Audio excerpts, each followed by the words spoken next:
Et si l'internet français se développe?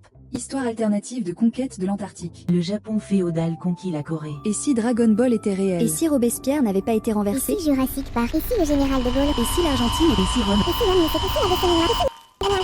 Et si dans les années à venir, les sociétés devenaient naturistes? Ce qui est bien avec l'histoire alternative, c'est qu'on n'est pas près de manquer de sujet. Et si l'histoire s'était passée autrement? C'est un concept infini. Si je change telle chose, si je tue tel personnage, si je modifie un peu la météo lors de cette bataille, alors telle guerre n'aurait pas eu lieu, tel pays ou courant politique n'aurait pas été créé, etc. Parfois il suffit de changer un tout petit truc pour bouleverser totalement le destin de l'humanité. Mais souvent, quand on veut changer un événement et qu'on veut écrire un scénario qui soit un minimum crédible, il faut modifier l'histoire littéralement des siècles avant cet événement pour que le tout ait un sens quelconque. Du coup aujourd'hui, j'ai sélectionné 20 scénarios impossibles qui auraient nécessité d'énormes changements pour être réalistes. Vous allez comprendre dans cette vidéo pourquoi les histoires alternatives les plus intéressantes sont souvent les plus compliquées à imaginer. J'ai choisi des scénarios croustillants, j'ai essayé de vous régaler, il y a de l'Empire romain, de la Seconde Guerre mondiale, oui je sais ce que vous aimez, et j'ai essayé d'y aller crescendo. Aujourd'hui on va se poser pépère et on va s'amuser à changer l'histoire, puis à découvrir pourquoi ces changements étaient impossibles. C'est aussi une manière intéressante d'apprendre ce qu'il s'est vraiment passé d'ailleurs tout en s'amusant. Donc restez bien jusqu'à la fin, et si et seulement si vous appréciez mon contenu, n'hésitez pas à vous abonner, ça soutient la chaîne et ça vous permettra d'être informé de la sortie de mes prochaines histoires alternatives. S'informer d'ailleurs, c'est ce que j'essaie de faire tous les jours. Il faut bien rester à la page, voyez-vous. Tel un homme moderne, je regarde quotidiennement les informations. Mais qu'il est difficile d'y voir clair. Des nouvelles, il y en a partout, dans toutes les langues, et on n'y comprend plus rien.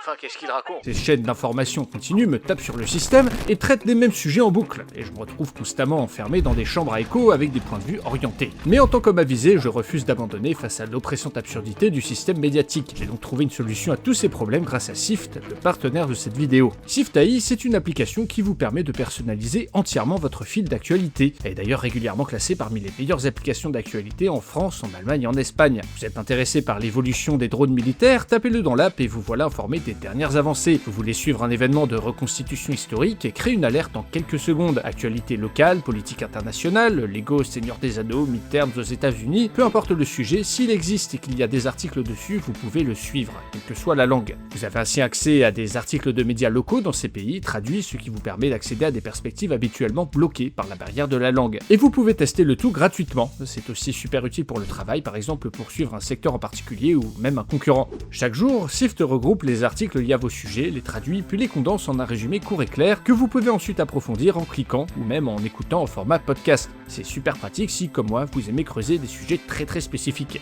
Alors il existe une version premium si vous voulez suivre davantage de sujets, mais l'application reste entièrement utilisable gratuitement, sans engagement. Elle est disponible sur iOS et Android et les liens sont en description. Et un grand merci à Sift de m'accompagner sur cette vidéo. Sur ce, on commence nos scénarios alternatifs impossibles avec... La Chine découvre l'Amérique avant l'Europe. Saviez-vous que bien avant Christophe Colomb, la dynastie chinoise des Ming avait bâti une armada gigantesque, la flotte au trésor, qui a sillonné les mers d'Asie du Sud-Est pendant plus de 30 ans, avec à sa tête l'explorateur Cheng Yi. Le but, flexer auprès des voisins afin de leur faire comprendre que les vrais boss, c'était l'empire du milieu. Regardez mon gros bateau, mon énorme galère, mon titanesque cargo, filez-moi des thunes où je vous éclate la tronche, bref. Les Chinois se baladent jusqu'en Afrique pour échanger des biens, récolter des tribus, mais surtout montrer à tous leur supériorité. Et même si tout ça se termine assez vite, ces expéditions était assez importante pour pousser certains à se demander que se serait-il passé si elles avaient continué, et pourquoi pas si elles avaient fini par atteindre les Amériques. Imaginez les peuples mexicains ou incas voir arriver sur leur côte une flotte gigantesque remplie de Chinois, un monde où le continent américain est introduit au reste de l'humanité via le Pacifique. C'est une idée séduisante qui nous permet d'imaginer à quoi auraient pu ressembler les interactions entre ces deux civilisations. On pourrait imaginer une installation pérenne des Chinois sur le continent, des échanges commerciaux réguliers, de la poudre noire contre de l'or par exemple, et une Amérique du Sud qui ne soit pas latine mais sinisée. Un beau scénario, mais je me demande, mon esprit et questionnement, qu'est-ce que les Chinois iraient foutre de l'autre côté du Pacifique? Dans la réalité, pour la cour impériale, le monde à l'est de la Chine est une mer titanesque, avec quelques îles très peu peuplées de gens considérés comme des barbares, et au bout du bout, un continent européen déjà relié à la Chine par la route de la soie. Ils n'avaient littéralement aucun intérêt à envoyer leur flotte au beau milieu du plus grand océan du monde. Les expéditions de Cheng Yi, même si elles étaient très impressionnantes, visaient avant tout à commercer ou extorquer des tribus aux voisins directs. Si ces expéditions n'ont duré qu'environ 30 ans, c'était parce qu'il y avait aussi des menaces plus importantes à gérer. En fait, dès que le pouvoir politique a cessé de soutenir la flotte au trésor, celle-ci a été mise au placard. Mais bon, imaginons tout de même que les Chinois traversent le Pacifique envers et contre tous pour découvrir l'Amérique. Eh bien, même là, il ne se serait sûrement pas passé grand-chose. Les Chinois auraient demandé des tributs aux locaux, auraient fait un peu de commerce et seraient repartis fissa chez eux, comme ils l'ont fait dans la réalité avec tous leurs voisins. Ils n'avaient tout simplement aucun intérêt à s'installer ou à mettre en place des lignes commerciales bien trop longues et bien trop coûteuses. La plus grosse conséquence de cette interaction aurait été l'importation de maladies sur le continent quelques décennies avant les Espagnols, qui du coup auraient certainement trouvé un continent un poil plus vite que dans la réalité. Et si l'opération Sea Lion avait réussi ? Vous aimez bien les animaux marins de type lion de mer ? Non, pas ce type de lion de mer, non, celui-là, oui, un peu moins mignon. L'opération Seloé, Sea Lion en anglais, c'est rien de moins que le projet d'invasion de l'Angleterre par le Troisième Reich en 1940. Le but, faire définitivement capituler les Alliés pour obtenir une victoire totale à l'ouest. La logistique était impressionnante. Les Allemands prévoyaient de débarquer après une campagne de bombardement intense 250 000 hommes en 2 semaines sur les côtes, avant d'envahir toute l'île. Le succès de cette opération aurait permis aux Allemands de se retourner contre l'Union soviétique, avec bien plus de moyens que dans la réalité, et accessoirement de s'assurer que les États-Unis n'interviennent pas en Europe, en utilisant l'Angleterre comme un porte-avions géant. Si cette opération avait réussi, le gouvernement britannique se serait rendu ou bien aurait fui au Canada, et il aurait été fort probable que l'Allemagne sorte vainqueur de la Seconde Guerre mondiale. Mais bon, pour ça, il aurait fallu une logistique impeccable, une météo bien dégagée, sans vent, mais surtout, une flotte. Oui, dans la réalité, faire débarquer autant d'hommes à travers la Manche, alors que les Anglais disposent de la supériorité maritime, c'était un poil tendu. Ajoutez à cela que les barges de débarquement prévues, des cargos, des remorqueurs, voire des bateaux de pêche, auraient dû avancer à 2 à l'heure tout en chavirant à la moindre vague un peu haute. Si l'opération avait été tentée, ça aurait été un massacre pur et simple. Les barges remplies d'Allemands auraient fait d'excellentes cibles pour une flotte britannique infiniment supérieure en nombre et en qualité à la Kriegsmarine, et même si les troupes avaient débarqué, il leur aurait fallu affronter la Home Guard, soit des Britanniques extrêmement motivés à défendre le territoire national, et le tout avec un ravitaillement plus qu'aléatoire menant certainement à un des débarquements les plus ratés de l'histoire.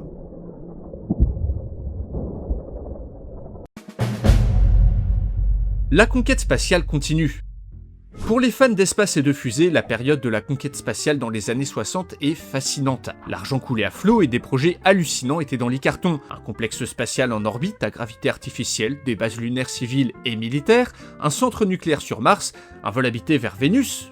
Bref, après le premier pas sur la Lune, il n'y avait pas vraiment de limite à ce genre de projet très ambitieux, d'autant plus que les États-Unis en 1966 consacraient 5% de leur revenu annuel à l'espace. Mais lorsque les budgets ont commencé à décliner dans les années 70, toutes ces belles idées ont vite été oubliées pour le plus grand malheur des scientifiques de la NASA et autres fans dit-il extraterrestres. Mais maintenant imaginez un peu ce qui aurait pu se passer si les États-Unis et l'URSS avaient continué à se tirer la bourre. Imaginez un monde où, dans les années 90, l'humanité dispose de bases lunaires permanentes, où plusieurs expéditions habitées ont déjà fait des allers-retours vers Mars, où des fusées propulsées à l'énergie nucléaire mettent en orbite des stations spatiales gigantesques abritant des dizaines de cosmonautes. Un tel investissement aurait eu des retombées économiques considérables. L'informatique aurait été bien plus développée et Internet se serait sûrement généralisé bien plus tôt. Dans certains domaines, on aurait eu 20 ans d'avance dans ce scénario. Pour obtenir ce résultat, il aurait fallu que les budgets dédiés à l'espace restent les mêmes pendant des décennies entières, ce qui aurait nécessité un consensus politique impossible à atteindre. Dans la réalité, une fois le premier pied posé sur la Lune, la course à l'espace était considérée comme gagnée par les États-Unis. Politiquement, il s'agissait avant tout de prouver la supériorité du capitalisme sur le modèle soviétique. Une fois ce but atteint, à quoi bon injecter des milliards de dollars dans des projets finalement peu rentables sur le moyen terme ? Le grand public était passé à autre chose. Les audiences des décollages d'Apollo baissent d'année en année, et on commence à se demander pourquoi on file tout ce fric à la NASA en pleine guerre du Vietnam, alors que la pauvreté atteint des niveaux records. Pour rendre ce scénario plausible, pour que les financements restent les mêmes, il aurait fallu rendre la course à l'espace économiquement rentable sur le court terme. Une solution aurait pu être de briser dès les années 70 le monopole de la NASA et d'ouvrir le marché spatial à la concurrence privée. Mais c'était politiquement compliqué à faire et le monde aurait sûrement eu à subir un autre Elon Musk bien plus tôt que dans la réalité. Hannibal écrase Rome. S'il y a un personnage que j'admirais étant petit, c'était Hannibal. C'est simple, dans l'épopée de ce général carthaginois, il y a tout.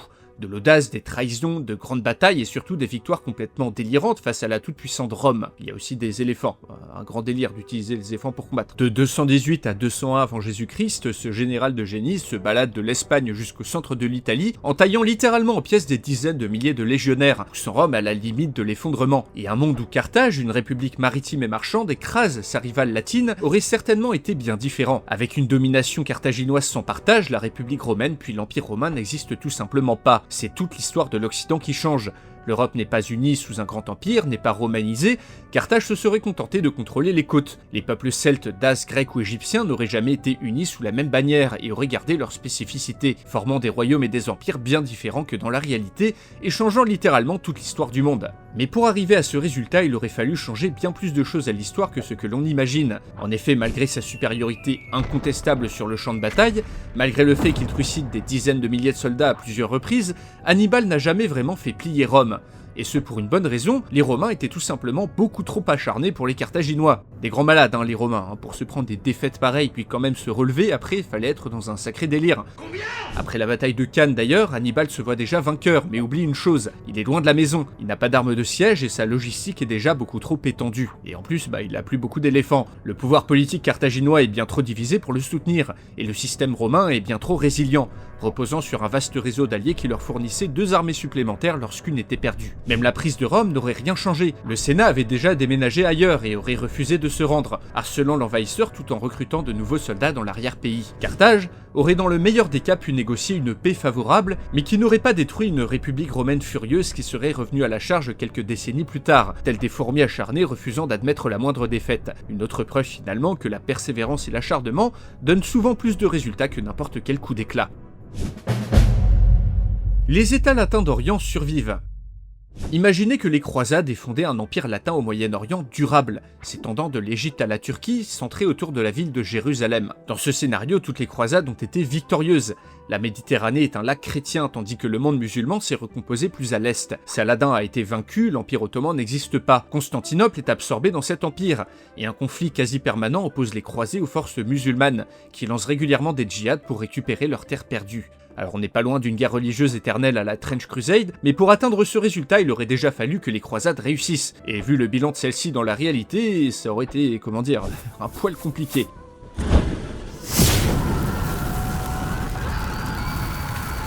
Après la première croisade en 1099, la seule véritablement victorieuse d'ailleurs, l'Occident n'arrivera jamais à rééditer l'exploit. La raison est leur plus grande faiblesse, une désunion chronique. Les rois, les ducs, les barons, tout ce petit monde ne pense qu'à sa gueule. Dans la réalité, les États latins d'Orient, alors même qu'ils étaient encerclés par des royaumes musulmans, ont toujours été divisés, alors même que les croisés étaient en minorité dans la région. Donc même si on imagine que la 4e croisade ne pille pas Constantinople ou que la 5e croisade prenne l'Égypte, ça ne changerait à mon avis pas grand chose. Les latins se seraient entre-déchirés à la première occasion, et les croisades, très mal organisées, commandées par des chefs à l'ego surdimensionné incapables de s'entendre, n'auraient rien pu faire pour arranger la situation. Les musulmans étaient également divisés, mais ils étaient beaucoup plus nombreux, et à l'instant où un chef un peu charismatique aurait réussi à les unir, toutes ces belles conquêtes auraient fini par être balayées. Pour que l'Occident réussisse à se maintenir en Orient, il aurait fallu pour ça qu'ils mettent en place un système politique et économique durable, et surtout qu'ils arrêtent de se mettre des bâtons dans les roues. Mais bon, demander ça à des seigneurs féodaux, c'est comme demander à un poisson de marcher sur des jambes. La contre-révolution réussit en France. Saint-Denis, 1795, le roi Louis XVIII s'avance dans la nef de la cathédrale. Dans cette réalité alternative, une contre-révolution royaliste a réussi à restaurer la monarchie en France. Ici, pas de terreur, pas de guerre napoléonienne. Les monarchies européennes n'ont plus aucune raison d'envahir la France. La révolution est écrasée et considérée comme une éruption passagère, et même si le nouveau roi doit garder certaines réformes, comme l'égalité civile ou une sorte de constitution, la monarchie reste le système de référence. Au niveau géopolitique, l'Allemagne n'est pas unifiée par Napoléon, le code civil n'est pas imposé partout en Europe, et l'Espagne garde ses colonies bien plus longtemps. Sans les guerres napoléoniennes, c'est toute la face du monde qui est transfigurée. Mais comment ? Dans la réalité, de 1793 à 1796, plusieurs soulèvements ont lieu dans l'ouest de la France, en Vendée et en Bretagne notamment. Des bandes de paysans, opposés à la conscription, se soulèvent contre la République et finissent par se ranger derrière la bannière royaliste. Alors c'est une guerre civile très sale, on parle de régions entières qui échappent au contrôle de Paris, il y a beaucoup de massacres, mais même dans le meilleur des scénarios, cela n'aurait jamais pu aboutir à une restauration de la monarchie. Si les révoltés ont pu obtenir quelques victoires chez eux, dès qu'ils s'aventuraient hors de leur terrain, en Normandie par exemple, exemple, il se faisait systématiquement massacrer par les troupes républicaines. Les contre-révolutionnaires n'étaient tout simplement pas assez équipés et unis pour aller jusqu'à Paris, et même dans le scénario le plus favorable, ils auraient pu faire durer la guerre quelques années de plus avant d'être écrasés. Un scénario plus probable de restauration de la monarchie aurait été un succès lors de l'insurrection royaliste d'octobre 1795, celle que Napoléon a écrasée dans la réalité. Mais même si les monarchistes avaient pris Paris à ce moment-là, les provinces, elles, étaient majoritairement révolutionnaires, ce qui aurait déclenché une guerre civile à l'issue très incertaine. En tout cas, si un jour j'ai envie de me faire recruter facilement au Puy du Fou, je sais que j'aurai juste à traiter ce sujet de vidéo. Trotsky dirige l'URSS à la place de Staline. Une Union soviétique trotskiste, et non pas stalinienne, ça aurait donné quoi? Imaginez une URSS dont la politique extérieure est la révolution permanente. Un pays cherchant sans cesse à étendre le communisme hors de ses frontières, à provoquer des révolutions en Allemagne ou en France. Une Union soviétique plus chaotique, moins centralisée, plus tournée vers l'extérieur dans une Europe où la menace rouge devient la menace principale, et où l'URSS entre en guerre contre ses voisins dans les années 20. C'est ce qui serait sûrement arrivé si Trotsky et non Staline avaient succédé à Lénine. Les deux hommes avaient des visions très différentes de ce que devait être la finalité de la révolution. Alors que Staline défendait une politique d'isolation et d'autosuffisance, Trotsky, lui, voyait l'Union soviétique comme une simple étape et souhaitait étendre son idéologie au monde entier. À travers ces visions, la personnalité des deux hommes transparaissait. D'un côté, Trotsky, le révolutionnaire flamboyant, l'orateur passionné toujours sur le terrain. De l'autre, Staline, le bureaucrate, le monstre politique, plus discret mais plus réfléchi. Et c'est exactement cette différence qui a fait perdre à Trotsky la bataille de la succession. Alors qu'il est sur le terrain à diriger les armées, à haranguer les foules, Staline forge des alliances, prend le contrôle du parti, construit des coalitions et centralise les prises de décision. Pendant que Trotsky se rend visible et se fait plus d'ennemis, Staline travaille dans l'ombre et acquiert une réputation de fiabilité. Et lorsque la question de la succession arrive, Staline a déjà gagné depuis longtemps. Pour que Trotsky soit désigné comme successeur, il aurait tout simplement fallu qu'il soit un autre homme, avec une autre personnalité, ce qui du coup annule totalement l'intérêt de la question. Et pour le coup, si ça vous intéresse de voir une URSS trotskiste complètement débridée qui répand le communisme en Europe à toute vitesse dans les années 20, eh bien vous pouvez aller visiter la section fiches, j'ai traité ce sujet en vidéo. Les monothéismes ne s'imposent jamais. Si vous êtes religieux, que diriez-vous de troquer votre après-midi à l'église, à la mosquée ou à la synagogue pour une bonne vieille cérémonie païenne? La bonne odeur des entrailles de chèvre sur le sol le dimanche matin. Imaginez un monde alternatif où les trois grandes religions monothéistes ne se sont jamais développées et sont restées d'obscures sectes. Ici, la majeure partie de la population occidentale adore encore les anciens dieux romains, un panthéon très divers comptant des milliers de divinités différentes. Au Moyen-Orient, les religions polythéistes, comme le zoroastrisme ou les cultes pré-islamiques, sont majoritaires, tandis qu'en Amérique, des panthéons précoloniaux modernisés et autres chamanismes font encore partie de la vie quotidienne. Dans cette réalité, l'Occident ne s'est jamais christianisé. Le facteur d'unité qu'a apporté la religion disparaît, et le paysage culturel et religieux est extrêmement fragmenté. En Orient et en Afrique du Nord, l'arabe ne s'est pas répandu. Les écoles philosophiques antiques telles que le stoïcisme ou le platonisme ont continué à être étudiées et sont devenues la base des sociétés, devenant parfois des religions à part entière. Pas de grands blocs culturels qui s'affrontent ici, mais des civilisations bien plus diverses ayant des conceptions très différentes de la famille, du droit, du mariage, du temps, etc. Un monde tout simplement méconnaissable. Pour obtenir ce résultat, il faudrait retirer aux grandes religions monothéistes, notamment l'islam et le christianisme, leur plus grand attrait, et la raison principale de leur diffusion massive. Pour un royaume ou une tribu à l'époque, adopter une de ces religions, c'était adopter un package civilisationnel bien pratique. On obtient un modèle de société tout en un, des textes canoniques, un clergé structuré, des institutions qui sont en plus présentes dans un grand nombre d'endroits, facilitant les échanges transrégionaux. Quand on se place d'un point de vue d'un empereur, au hasard d'un empereur romain, adopter une religion commune c'est aussi un très bon moyen d'unifier et de centraliser un énorme territoire. L'islam et le christianisme sont des religions très facilement exportables, qui ne sont pas ancrées dans une seule culture ou une seule tradition. Les cultes polythéistes anciens, plus locaux, plus fragmentés, n'avaient tout simplement aucune chance face à ces innovations spirituelles. D'ailleurs, il est probable que même si l'islam et le christianisme ne soient jamais apparus, d'autres religions monothéistes finissent par émerger face aux besoins d'unité des royaumes et des empires. Et j'avoue qu'imaginer des énormes temples néoplatoniciens à la place de la cathédrale Notre-Dame ou de la Kaaba islamique, c'est quand même un sacré choc mental. Napoléon gagne à Waterloo. Et oui, on revisite les classiques ici. CF la vidéo que j'avais faite à ce sujet avec Bataille de France, un monde où Napoléon réussit à vaincre les coalisés à Waterloo, et pourquoi pas, à restaurer l'Empire dans ses frontières maximales. Alors il est toujours bon de rappeler que l'un des plus grands essais de l'histoire française n'aurait abouti strictement à rien. Mettre une déculottée à Wellington, quel bonheur pour les fans du petit caporal, mais pourtant, ça n'aurait pas changé grand chose sur le long terme. La victoire n'aurait pas fait tourner Kazakh aux 700 000 Russes et Autrichiens qui étaient en route vers la France en 1815. Elle n'aurait pas non plus réglé la situation désastreuse du pays, qui était en train de s'écrouler, ni la démographie française absolument ravagée par plus de 20 ans de guerre ininterrompue. En 1815, la France est à bout, la grande armée eut nombre de ce qu'elle était auparavant, et l'ennemi s'est adapté aux tactiques de Napoléon. Les milieux d'affaires parisiens cherchent à se débarrasser d'un empereur devenu trop encombrant et ne financent plus rien. On manque d'hommes, de matériel, de munitions, et les Européens traumatisés veulent en finir à tout prix avec l'empereur. Ils auraient balancé des dizaines d'armées et financé 5 coalitions supplémentaires juste pour en finir. Bref, la campagne de France, c'était un beau comeback, mais elle était pliée d'avance. Il y a éventuellement un monde où Napoléon résiste assez longtemps après Waterloo pour que les souverains d'Europe acceptent que son fils monte sur le trône, mais là aussi l'empereur aurait dû s'exiler, laissant un enfant influençable à la tête d'un pays ruiné. Bref, on est loin des fantasmes bonapartistes de retour de la gloire impériale. Mais bon, si c'était le prix à payer pour botter une dernière fois le cul des Anglais, alors pourquoi pas.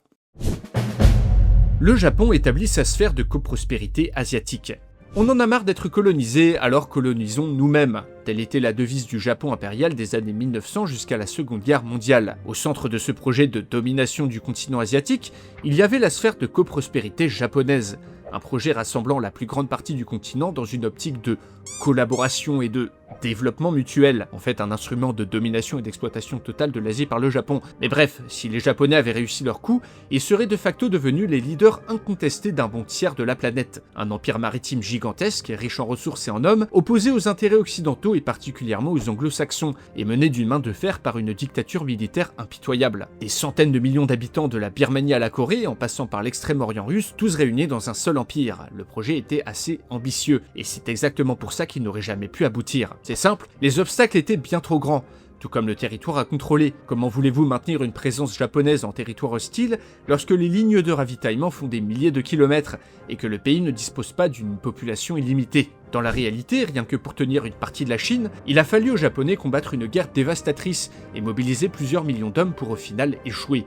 Parce que oui, les populations locales n'étaient pas vraiment fans du projet, et face aux abus japonais, les colons européens faisaient même figure d'enfants de cœur. Avec ce projet de sphère, on est très loin de la coprospérité et plus proche d'une exploitation brutale, fondée sur une implacable hiérarchie raciale qui aurait rendu impossible toute occupation pérenne sans révolte. Et même si le projet était foutu à partir du moment où les États-Unis sont entrés en guerre, en 1941, cette entreprise était de toute façon vouée à l'échec depuis le début à cause du manque d'hommes, et la seule manière de le rendre crédible aurait été la mise en place d'une gouvernance dans les pays conquis, se reposant plus sur les locaux, en leur donnant une certaine autonomie et une certaine égalité. Mais pour ça, il aurait fallu que les Japonais voient les autres peuples asiatiques comme des égaux, ce qui implique de changer totalement leur mentalité de l'époque. Mentalité qui était, très différente de celle d'aujourd'hui.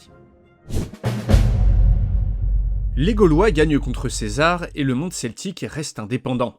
Ça, c'est un scénario que je me faisais déjà étant petit lorsque je lisais des albums d'Astérix. Une Gaule qui s'étant réunie sous Vercingétorix réussit à écraser les armées romaines de Jules César et à maintenir un monde celtique indépendant. Ici, pas de Gallo-Romains, mais juste des Gallos.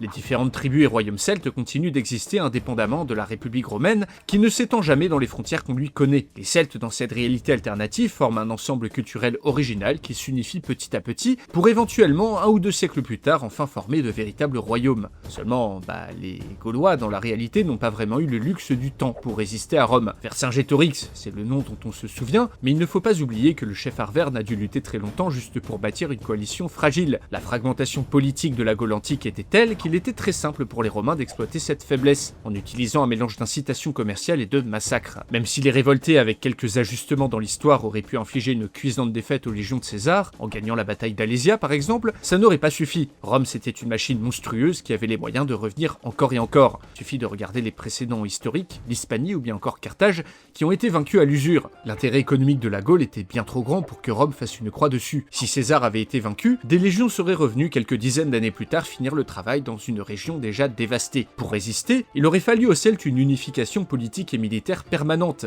dès la victoire contre César, ce qui au vu des divisions internes était loin d'être gagné. Il n'y avait pas d'institution politique stable, chaque peuple avait les siennes, il n'y avait pas de base fiscale, or sans argent pas d'État, et l'immense prestige de Vercingétorix était tout juste suffisant pour construire une coalition fragile. La seule manière de rendre ce scénario réaliste aurait été de donner 1 litre de potion magique à tous les guerriers de Vercingétorix, et encore même avec ça, ils se seraient certainement battus entre eux avant même que les Romains n'arrivent. Les Incas envahissent l'Europe. C'est une des uchronies les plus fun que j'ai faites en vidéo, et aussi une des plus irréalistes. Ici, l'Empire Inca se développe plus vite suite à un contact prolongé avec des explorateurs vikings au Xe siècle. Les maladies européennes déciment le continent plusieurs siècles avant les grandes découvertes, mais donnent une immunité aux peuples locaux. Les vikings amènent des chevaux et des techniques de navigation. Dans cette histoire alternative, l'Empire Inca se développe bien plus, puis finit par atteindre la mer des Caraïbes et l'Amérique centrale, puis décide à la faveur d'un changement de souverain de traverser la mer avec une armée pour coloniser l'Europe. Alors c'est une excellente fiction qui aurait nécessité plus qu'un coup de baguette magique pour fonctionner. Pour qu'elle se réalise, il faudrait que les Incas maîtrisent des techniques et des technologies qu'ils étaient à des années-lumière de connaître dans la réalité, et qui n'avaient de toute manière aucun intérêt à rechercher. On parle d'innovation en métallurgie, en technique de navigation, en logistique océanique. Il aurait fallu qu'un peuple qui vivait principalement dans les montagnes devienne une superpuissance océanique comme le Portugal ou l'Espagne. On peut certes imaginer qu'une exposition prolongée au virus européen ait pu immuniser les indigènes américains plus tôt que dans la réalité, mais il aurait fallu pour ça que les Vikings aillent faire un tour dans les Caraïbes, puis en Colombie, pour avoir la moindre chance de transmettre leurs germes aux Incas, alors qu'ils n'avaient littéralement aucun intérêt à le faire. Et en plus, ils auraient sûrement pris énormément de coups de soleil. Alexandre le Grand conquiert Rome. Saviez-vous qu'une des premières uchronies du monde avait exactement ce sujet-là? Et si au lieu d'aller conquérir la Perse, Alexandre le Grand avait jeté son dévolu vers l'ouest? À cette époque, Rome n'est encore qu'une puissance régionale, une parmi bien d'autres. Alexandre, avec toutes ses armées et son génie militaire, n'aurait certainement fait qu'une bouchée de la péninsule italienne et aurait écrasé dans l'œuf la jeune République. Pas de Rome, ça veut dire une Méditerranée bien plus hellénisée, une histoire européenne profondément différente. Mais quel intérêt aurait eu Alexandre à écraser une puissance qui n'en était pas une? En fait, dans la réalité, absolument tout poussait ce grand conquérant à aller vers l'est. La richesse de l'Empire perse et de ses provinces égyptiennes et babyloniennes, ainsi que la rivalité historique entre les deux entités, bien sûr. D'ailleurs, même après la chute de l'Empire perse et son échec en Inde, le conquérant prévoyait d'envahir la péninsule arabique, et non pas la Méditerranée occidentale. Tout son empire était orienté vers l'Orient. Alexandre lui-même, sur la fin, s'était également beaucoup orientalisé. Décider d'un coup d'aller conquérir les Balkans ou l'Italie aurait requis un changement total de stratégie, à un moment où il fallait avant tout sécuriser les immenses territoires conquis. Et si Alexandre le Grand avait vécu plus vieux que 32 ans et que son empire ne s'était pas écroulé à cause de ses divisions internes, il aurait certainement privilégié la conquête de l'Afrique du Nord plutôt que de l'Italie. Rome à l'époque n'était tout simplement pas assez intéressante pour les Grecs, en plus d'être assez galère à atteindre logistiquement parlant. Par contre, si Alexandre avait pu voir l'avenir, je suis certain qu'il aurait jeté ses hoplites dans des bateaux par paquet de 12 pour aller raser Rome et laisser un gros trou à la place. La France devient protestante après les guerres de religion.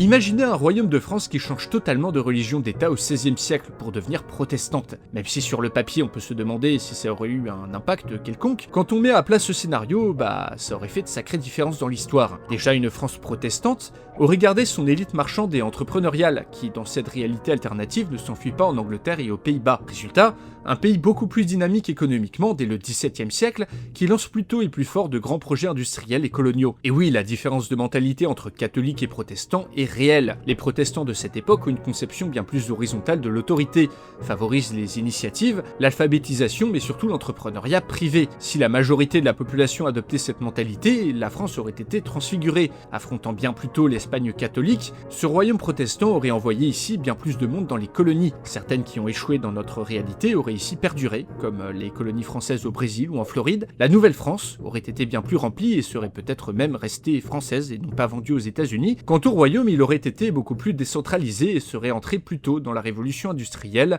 grâce à un secteur privé très dynamique, changeant ainsi toute l'histoire de l'Europe. Et pour aboutir à ce scénario, il aurait juste fallu convertir 90% de la population française. Ouais, même à leur plus haut historique, les protestants français, les huguenots, n'ont jamais représenté grand monde, et restaient très minoritaires à part dans certaines villes bien spécifiques, comme La Rochelle. Pour rendre ce scénario possible, il aurait fallu soit qu'une coalition d'États protestants écrase la France pour lui imposer le protestantisme, soit qu'une monarchie protestante impose la conversion à tous ces sujets, mais ni l'un ni l'autre ne sont possibles. La France à l'époque était militairement bien trop puissante pour se faire vaincre par les États protestants encore faibles, et la monarchie était bien trop catholique pour qu'on puisse imaginer une seule seconde une conversion express. Le scénario favorable pour la France de cette époque aurait été de rester catholique mais de réussir à garder les marchands et entrepreneurs huguenots dans le pays, grâce à une politique de tolérance. Mais bon, au XVIe siècle, les formations inclusion et diversité, c'était pas vraiment à la mode.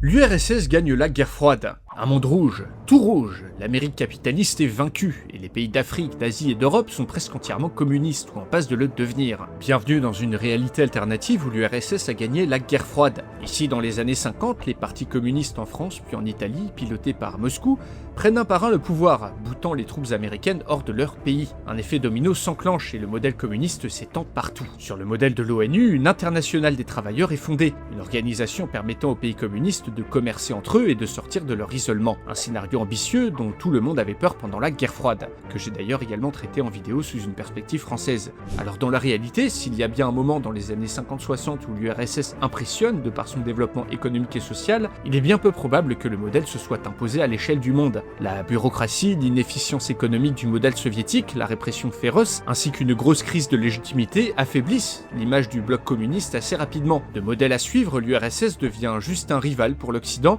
et s'affaiblit d'année en année face aux États-Unis. Ajoutons à ça les goulags, l'accident de Tchernobyl ou encore l'Afghanistan, et on voit mal un scénario où, après les années 50, l'URSS impose sa vision au reste du monde. Alors pour survivre économiquement, on pourrait entrevoir une réalité où l'Union soviétique ouvre un peu plus son marché à l'entrepreneuriat et au monde, sur le modèle chinois d'aujourd'hui, permettant à son économie de tenir le choc. Mais du coup, si le seul moyen pour que l'URSS gagne la guerre froide aurait été de la rendre moins communiste, ça annule tout le concept de rivalité entre deux modèles de société pour devenir un simple affrontement géopolitique, commercial et technologique entre deux puissances. Les Romains conquièrent la Germanie. Varus, Varus, où sont mes légions? C'est après cette phrase attribuée à l'empereur Auguste que se brisent les ambitions romaines en Germanie, après l'effroyable défaite de Teutobourg. Malgré quelques expéditions punitives, Rome ne s'installera jamais de manière permanente sur ce territoire. Mais imaginons qu'elle l'ait fait. Imaginons que Rome conquiert la Germanie et réussisse à s'installer de manière pérenne. La carte de l'Empire aurait été bien plus grande que dans notre réalité. Ici, la Germanie tout entière se latinise, comme la Gaule. Des routes sont construites, des villes érigées et les élites converties à la culture romaine. La population parle désormais un mix de latin et de germanique totalement original. Les grandes invasions qui dans notre réalité ont grandement déstabilisé l'Empire sont ici beaucoup moins fortes. Les populations germaniques romanisées n'ont aucun intérêt à bouger en masse, ce qui stabilise les frontières de Rome, moins exposées à un risque d'invasion. Dans ce scénario, donc, on aurait eu un empire romain plus stable, qui s'écroule bien plus tard pour des raisons majoritairement internes. Mais il y a aussi un scénario où après la conquête de la Germanie, l'Empire s'écroule bien plus vite. Pourquoi? Eh bien, pour les raisons qui ont poussé Rome à abandonner l'affaire dans la réalité. Ce territoire à l'époque, c'était principalement des forêts, des marais, des fleuves et de la boue avec un temps de merde et une toute petite population. Contrairement à la Gaule, il n'y avait pas en Germanie de grands centres agricoles, de grands centres urbains ou de grandes exploitations minières. La population est dispersée, le terrain difficile, et occuper ce territoire aurait représenté un coût trop important pour les Romains. Pour faire simple, conquérir et occuper la Germanie n'était pas rentable. Même en cas de victoire contre les forces germaniques, le calcul était vite fait. Fortifier la frontière rhénane coûte moins cher que d'occuper ce territoire. Et oui, chers abonnés et spectateurs, comme vous le voyez dans l'histoire, on en revient toujours et encore aux grosses thunes. Christophe Colomb ne découvre pas l'Amérique. Après 2 mois d'errance dans l'Atlantique, sans eau ni nourriture, l'équipage de Christophe Colomb se mutine et le balance par-dessus bord avant de rentrer. L'explorateur coule à pic en même temps que ses rêves de découvrir une nouvelle route vers les Indes. Dans cette réalité alternative, Christophe Colomb ne découvre pas l'Amérique, et celle-ci reste isolée des Européens pour une très longue durée d'environ 20 ans. Voire encore moins. En fait, faire couler Christophe Colomb ne résout pas le nœud du problème. Si on veut que les Européens ne découvrent pas l'Amérique, il faudrait changer toute la dynamique qui avait lieu à cette époque en ce qui concerne le commerce et l'exploration. La route des Indes est bloquée, il faut absolument trouver un autre passage. Et que ce soit les Portugais qui étaient en train de contourner l'Afrique, ou bien les Espagnols qui cherchaient une route alternative, les deux faisaient tout leur possible pour trouver de nouvelles routes. Il est quasi certain que dans ce scénario, des expéditions continuent d'être financées puis envoyées de l'autre côté de l'Atlantique. Les intérêts commerciaux étaient tout simplement trop grands. La route du Nord vers l'Amérique, en passant par le Groenland, était d'ailleurs déjà connue par de nombreux pêcheurs. Si Colomb avait coulé à pic, il est probable qu'une autre flottille ait été envoyée, mais cette fois-ci vers le Canada. Ce qui aurait changé, c'est peut-être la composition territoriale et culturelle du continent en fonction des premiers découvreurs. Si les Portugais découvrent le Nouveau Monde en premier, on aurait peut-être eu un continent moins hispanique, mais en soi ça n'aurait clairement pas été un bouleversement majeur. Pour que les Européens ne s'engagent pas dans les grandes explorations, il aurait fallu supprimer la montée de l'Empire ottoman, voire faire échouer la Reconquista, pour aller plus loin et occuper les Espagnols. Bref, on est très loin d'un seul événement qui change tout. Les Russes blancs gagnent la guerre civile.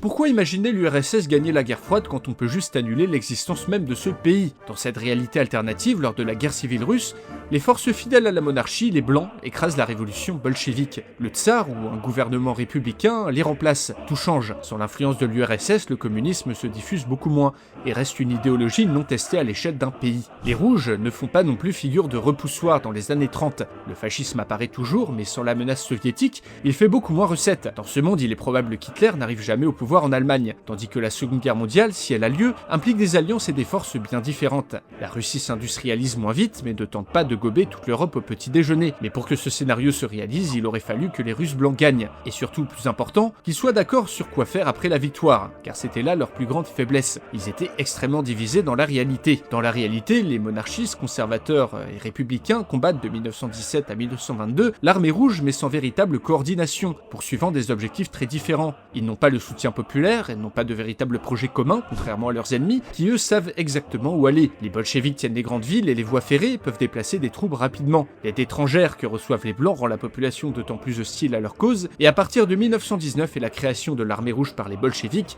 la guerre était pliée. La Russie soviétique devient le premier état communiste au monde. Pour que les blancs gagnent, il aurait fallu qu'ils soient bien plus unis politiquement, ce qui est compliqué quand on a dans le même camp des monarchistes et des partisans de la République. Les confédérés gagnent la guerre de sécession.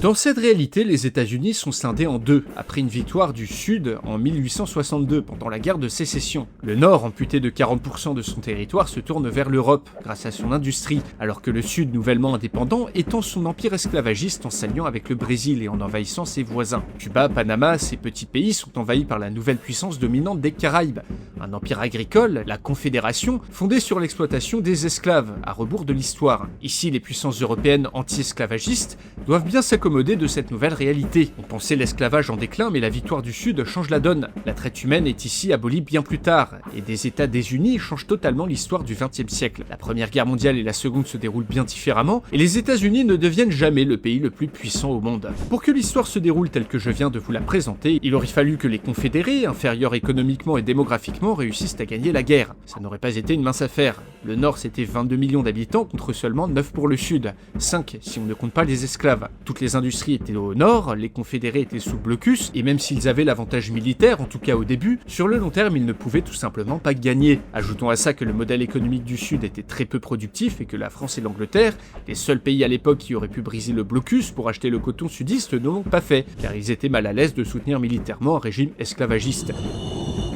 En fait, plus on creuse sur ce sujet, plus on se rend compte que pour que le Sud gagne la guerre, il aurait fallu changer bien plus que quelques batailles. Les Alliés attaquent l'URSS en 1945. Berlin. 30 mai 1945, la Seconde Guerre mondiale est officiellement terminée, mais la Troisième vient d'éclater. Les troupes américaines et anglaises, ainsi que plusieurs centaines de milliers d'Allemands réarmés, lancent une attaque surprise sur les troupes soviétiques. C'est l'opération Unsinkable. Le président américain Truman, convaincu par Churchill, a accepté de lancer une attaque préventive contre la plus grande armée du monde, terrifié à l'idée que le communisme se répande partout en Europe. Les troupes alliées épuisées doivent affronter les 11 millions d'hommes de l'armée rouge, rompus au combat par des années de guerre. Malgré leur supériorité aérienne et navale, les armées alliées au sol ne peuvent rien faire face à l'écrasante supériorité soviétique. Les populations occidentales et même de nombreux soldats ne comprennent pas. La guerre froide n'a pas vraiment commencé, et l'URSS est un des grands vainqueurs de l'Allemagne nazie. Pourquoi l'attaquer si soudainement? D'ailleurs, dans cette réalité, une fois l'effet de surprise passé, le rouleau compresseur rouge se met en marche. Les Alliés ne peuvent pas empêcher l'écroulement rapide du front, et alors que les Soviétiques atteignent le Rhin, les Américains utilisent plusieurs bombes atomiques pour renverser la situation. La guerre se fige sur un front allant du nord de l'Allemagne aux Balkans, le conflit s'étend rapidement en Asie, au Moyen-Orient, alors que les Soviétiques font tout pour construire leurs propres bombes atomiques. Partout, on se demande quelle folie s'est emparée des dirigeants alliés qui ont précipité la fin du monde. Bon, même si ce plan a vraiment existé, je pense qu'il est inutile de vous expliquer pourquoi entrer en guerre contre l'URSS juste après la Seconde Guerre mondiale était une très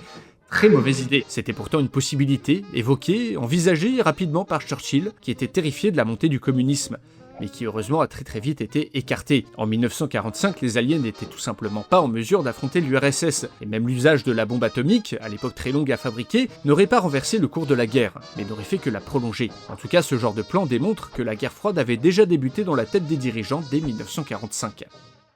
Un grand merci si vous êtes resté jusqu'à la fin. J'espère que vous avez pris autant de plaisir à regarder ce contenu que moi à le faire. N'hésitez pas à me suggérer d'autres sujets d'Uchronie en commentaire, soit pour faire un format comme ça, soit pour faire une vidéo complète sur le sujet. Et en attendant, chers abonnés et spectateurs, on se dit à la prochaine pour une nouvelle vidéo.